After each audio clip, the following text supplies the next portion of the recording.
So what we have discovered in 30 years of research, there's 6 main time zones that people live in. 2 focus on the past, 2 on the present, and 2 on the future. The people who focus on the past either remember all the good old times, successes, happy birthdays, nostalgia. These are the people who keep the family record, the family books, who have the family rituals. There are other people who focus only on regret, only on failure, only on all the things that went wrong. So we call those focus past positive or past negative. There are 2 ways to be present-oriented. The most obvious is to be hedonistic, that you live for pleasure and you avoid pain. You seek novelty, you seek sensation. There are other people who are present-oriented because they say, it doesn't pay to plan. My life is fated. Fated by my religion, fated by my poverty, fated by the conditions that I'm living under. Most of us are here because we are future-oriented, that we have learned to work rather than play, to resist temptation. But there's another way to be future-oriented. Depending on your religion, life begins after the death of the mortal body. To be future-oriented, you have to trust that when you make a decision about the future, it's going to carry out.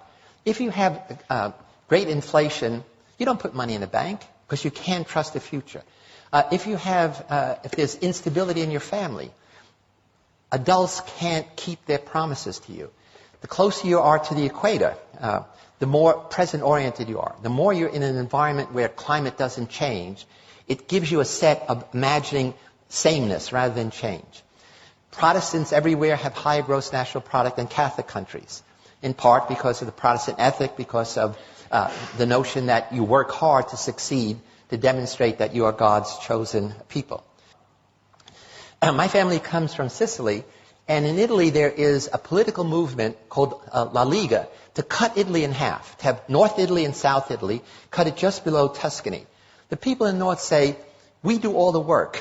The people in the South are lazy. They're like children. They want to have babies, have 3-hour dinners, etc. People in the South say, they're not Italian, they're German and Austrian. You know. They eat yogurt instead of pasta. They take their lunch in a paper bag. And in the recent election, the Liga got 14% of the national vote. It turns out it is accurate. We've done research to say people in the North tend to be, on a scale, much more future-oriented. People in the South tend to be more past-oriented or present hedonistic. And so my family is Sicilian, and I come from Sicily. I go back every year. I started an educational foundation. We send high school kids to college and set up computer labs. And I'm talking about some of this stuff, and a man comes up and says, I'm a poet. I live with words.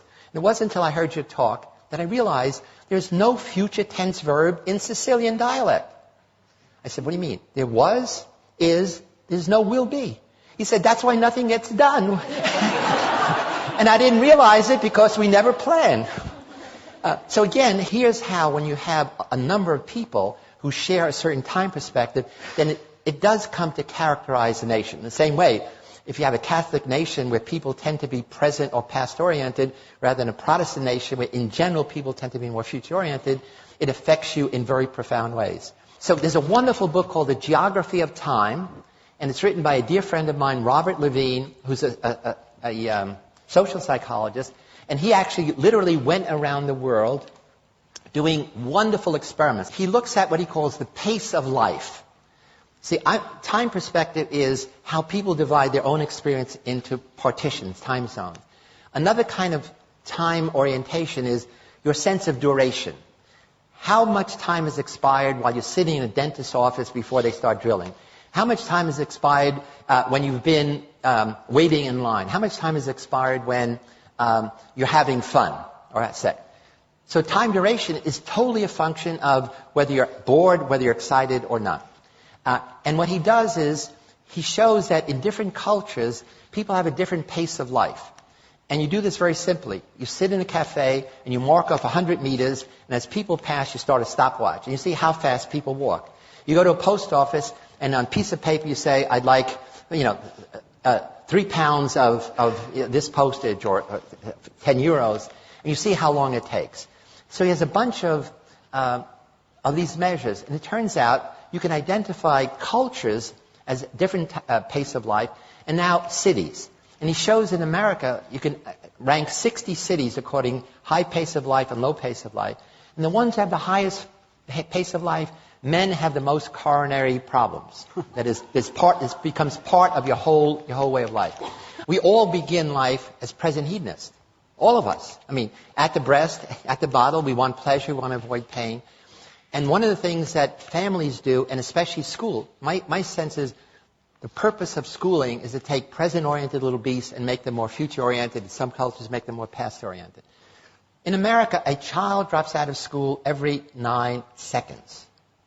This is worse for kids from a minority background, and it's worse for boys than girls. There's actually a disaster recipe developing among boys in America, literally dropping out of high school, college, and it's not simply poor performance. One of the problems is, a recent study shows that by the time a boy is 21, he has spent at least 10,000 hours playing video games alone. Probably more watching pornography alone. And you put that together, it means, A, they haven't learned social skills, emotional, social intelligence, but also it means that they live in a world that they create. They're playing Warcraft, they're playing these other games, which is exciting. In fact, I just heard the other day that these game companies are now going to develop 3D games so that the world will be all around you. Their brains are being digitally rewired, which means they will never fit in a traditional classroom, which is analog. Somebody talks at you without even the nice pictures. Meaning it's boring. I mean, you control nothing. You sit there passively. And if you want to change the curriculum, I understand the traditionalists here say we got to go back to reading, writing, arithmetic. Disaster. These kids will never fit into that. They have to be in a situation where they are controlling something, and school is set up, you control nothing. You're passive. School is all about learning, delay of gratification, literally endlessly. All addictions are addictions of present hedonism. Food, sex, drugs, gambling, etc. All of our propaganda, all of our educational message, all our public relations messages are designed for future-oriented kids, who's not the problem. They tell you, here's the negative consequences of doing what you're doing. Future-oriented kids know that, and they don't do it. Present-oriented kids know the future consequences. If you're a teenage girl, you know that if you have unprotected sex, you're likely to get pregnant or have sexually transmitted disease. You know it, but that knowledge never feeds back to change your behavior. So that's the interesting thing about time perspective. I think we are underestimating the power of technology in rewiring young people's brains. Kids don't wear wristwatches. They say it's a single function device. You don't waste time with a single function device. And they live in a digital thing. What matters is the second. You know, I didn't mention one of the things that gets people upset in America is how long it takes to boot up your computer and how long it takes to download something. Less than a minute. That makes people angry. So it becomes an emotional thing. You get angry waiting in line, waiting for services. Waiting is a waste of time, even if it's waiting for your computer to boot up. So I think there's a fundamental change going on in our culture that I think we adults are not realizing, that kids are totally different than we were. And it's because it's revolution in time. There was a recent study we did with USA Today asking Americans how busy they are. The vast majority of Americans, more than 50%, said, I'm busier now than I was last year, I'm busier last year than the previous year, and I sacrifice friends, family, and sleep for my success. This is across the board, not separating by future orientation. And then we say, suppose you had an 8-day a week, what would you do? They say, oh, that would be great. They would spend most of that time working harder, achieving more, not with friends, not with family, and not even sleeping.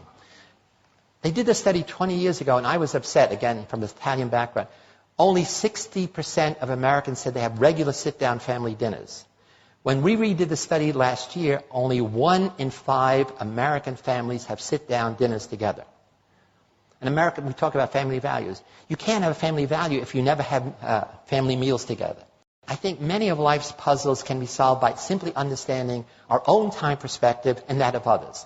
Lots of conflict we have with people is really a conflict in different time perspectives. Once you're aware of that, you stop making negative attributions like you're dumb or you're childish or you're pig-headed or you're authoritarian. It's really the most simple idea in the world.